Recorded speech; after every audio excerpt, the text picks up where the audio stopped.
Nous voici sur l'explorateur de modèles du modèle IP.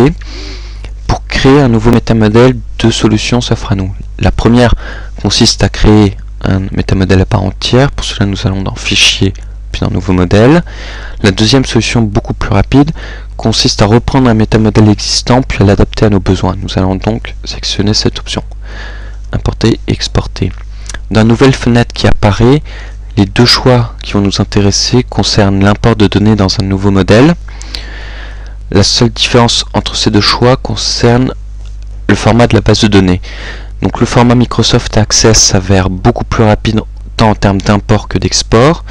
Par contre, le format XML permet de rajouter dans des modèles déjà existants, comme nous le voyons ici, des données. Nous allons donc choisir le format XML qui s'avère plus pratique. Donc après la page d'accueil, nous allons sélectionner le nom du modèle, par exemple modèle de formation, et inclure un nom de fichier du modèle qui s'avère nécessaire pour l'utilisation de Portal. Donc il s'agit test. Cliquons sur suivant. Dans la nouvelle fenêtre qui apparaît, nous allons tout simplement passer au suivant, car ces éléments ne nous intéressent pas pour l'instant, étant donné que nous créons un nouveau métamodèle à partir d'un métamodèle existant.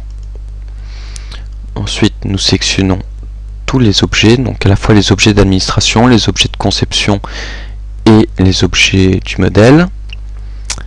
Nous sélectionnons le fichier d'import. Donc pour cela, nous prenons la dernière version en date du modèle IP. Cliquons sur suivant et l'import du modèle se lance. Au cours de l'installation, une fenêtre peut apparaître concernant les modifications d'importation. Donc nous avons au niveau de la conception du modèle les éléments qui ont été créés et ceux qui ont été rejetés. Ici il s'agit de remplacement, ce qui ne nous concerne pas étant donné que nous importons des données dans un nouveau modèle.